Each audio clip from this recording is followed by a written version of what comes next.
Smart सुगरणींसाठी smart kitchen tips. क्रमांक 1. रोज फोडणीत मेथीची पूड टाका, यामुळे पोटात वात होत नाही.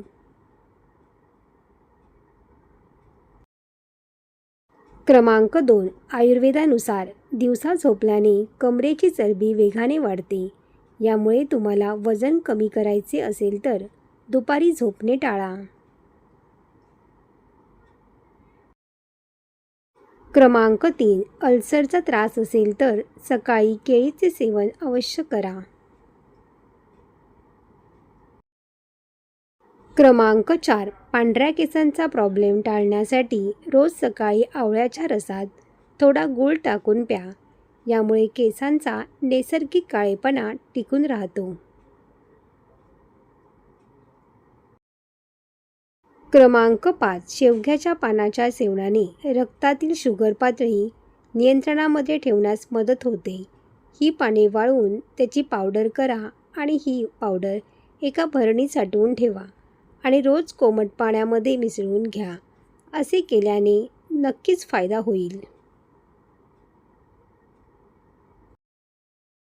क्रमांक 6. शेवग्याच्या पानाच्या सेवनाने रक्तातील शुगर पातळी नियंत्रणामध्ये ठेवण्यास मदत होते. ही पाने वाळवून त्याची पावडर करा आणि ही पावडर एका भरणीत साठवून ठेवा. दररोज कोमट पाण्यामध्ये मिसळून घ्या. नक्कीच फायदा होईल. क्रमांक 7. महिलांनी पिगमेंटेशन लावून त्वचेला सोन्यासारखी चकाकी आणण्यासाठी रोज रात्री झोपण्यापूर्वी कुकुमादी तेलाचे 2 थेंब चेहऱ्याला लावून मसाज करा. क्रमांक 8. कोथिंबीरीचे सेवन केल्याने रक्तविकार म्हणजेच रक्त शुद्ध होते व पित्तशामक गुणधर्म असल्याने शरीरातील उष्णता नियंत्रणात राहते. यामुळे कोथिंबीरचा आहारामध्ये नियमित समावेश करावा. क्रमांक 9. रात्री झोपताना बेंबीमध्ये कडुलिंबाचे तेल सोडा. नाभी शरीराचे केंद्र असल्याने येथून पूर्ण शरीराला पोषण मिळते. यामुळे त्वचा फाटत नाही, ओठ गुलाबी राहतात आणि चेहऱ्यावर तेज येते. क्रमांक 10. ताक किंवा आंबवलेला पदार्थ खाल्ल्याने पचनसंस्था सुधारते. याचा थेट परिणाम त्वचेच्या आरोग्यावर होतो. पोट स्वच्छ राहिल्याने चेहऱ्यावर मुरमे, सुरकुत्या आणि डाग येत नाहीत. क्रमांक 11. कोमट तिळाचे तेल मानेला लावून खालून वरच्या दिशेला काशाच्या अटीने मसाज करा. यामुळे मानेभोवती साठलेले पाणी आणि चरबी कमी होण्यास मदत होते. क्रमांक 12. रात्री दुधामध्ये चिमूटभर हळद, दालचिनी व थोडे केशर टाकून प्या.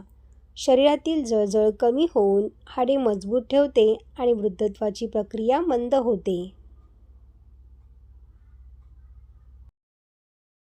क्रमांक 13. लसणाच्या रसात कापूर टाकून गाठी व वातरोगाच्या अंगावर मालिश केल्याने काही दिवसातच रोग बरा होतो. क्रमांक 14. कानामध्ये मळ असेल तर कोमट खोबरेल तेलाचे 2 थेंब टाकावेत. क्रमांक 15. कानामध्ये कळा येत असतील तर आल्याचा रस कोमट करून कानाबाहेरून हलकी मालिश करावी. क्रमांक 16. श्वासाची दुर्गंधी घालवण्यासाठी कोमट पाण्यामध्ये पुदिन्याचे तेल टाकून गुळण्या करा. क्रमांक 17. हाडांची ताकद वाढवावी यासाठी अधूनमधून तिळाचे तेल आहारात घ्या. हाडे मजबूत होतील. क्रमांक 18. वडाच्या पानाला सूज आलेल्या ठिकाणी तूप लावून बांधा. सूज हळूहळू कमी होते. क्रमांक 19. दुधामध्ये मखाने शिजवून खाल्ल्याने कंबर व सांध्याची कटकट थांबते. हा उपाय केल्याने हाडांना नवं बळ मिळते आणि शरीरातील रक्ताचं प्रमाण झपाट्याने वाढायला मदत होते.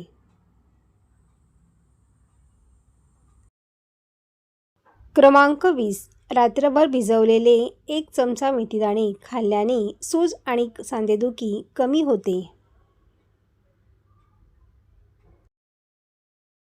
क्रमांक 21. दुधामध्ये साखर घालून खाल्ल्याने हाडे कमजोर होतात. क्रमांक 22. अंजीर व लसूण खाल्ल्यास गुडघेदुखी बरी होते.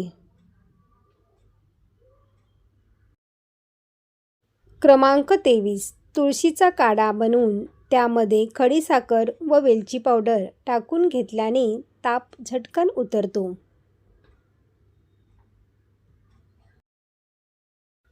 क्रमांक 24. उन्हाळ्यामध्ये मसालेदार, तळलेले, भरपूर सॉस, फास्ट फूड, कच्चे मांस, सीफूड व अंडी हे पदार्थ खाणे टाळावे, कारण याने पित्त, अपचन, गॅसचा त्रास होऊ शकतो. क्रमांक 25.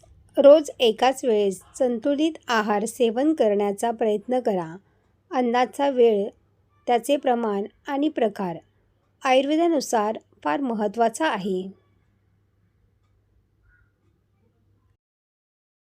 क्रमांक 26. खोकला वाढत असल्यास मध व थोडी काळी मिरी एकत्र मिसळून घ्या. खोकल्यावर आराम मिळेल. क्रमांक 27. जर उष्णता जास्त जाणवत असेल तर बडीशेप भिजवलेले पाणी घ्या. याने शरीर थंड राहतं व चक्कर येत नाही. क्रमांक 28. वजन कमी करायचे असल्यास आहारात काकडी, लिंबू आणि कोबी हे पदार्थ नक्की खा. क्रमांक 29. पोट साफ होत नसेल तर लसूण पाकळ्या तुपामध्ये तळून त्यावर किंचित सेंधव मीठ टाकून खा, किंवा सकाळी उपाशीपोटी 20 मिली तिळाचे तेल घेतल्यास पोटाचे सर्व विकार संपतील. क्रमांक 30. तोंड सतत कोरडं पडत असल्यास दिवसभरामध्ये थोड्या थोड्या वेळाने नारळ पाणी प्या. क्रमांक 31. शेवग्याची पाने, फुले किंवा शेंगा खाल्ल्याने रोगप्रतिकार क्षमता मजबूत होते. क्रमांक 32. अन्न खाऊन लगेच झोपी जाणाऱ्या महिला खूप लवकर म्हाताऱ्या दिसू लागतात. क्रमांक 33. श्वास घ्यायला त्रास होत असल्यास किंवा छाती फुलत असल्यास 2 ते 3 लसूण पाकळ्या ठेचून चमचाभर मधाबरोबर खा. क्रमांक 34. मासे स्वच्छ धुवून मीठ लावून मॅरिनेट करून करा, किंवा कोकमाच्या, लिंबाच्या, चिंचेच्या पाण्यामध्ये थोडा ठेवा. वास कमी होईल आणि चव वाढेल. क्रमांक 35. कढई चांगली गरम करा, नाहीतर तळताना मासा तेलामध्ये चिकटतो. सर्व टिप्स तुम्हाला आवडले असतील तर व्हिडिओला लाईक करा आणि आपल्या मित्रपरिवारामध्ये शेअर करा. असेच नवनवीन व्हिडिओ पाहण्यासाठी चॅनलला सबस्क्राईब करा. धन्यवाद.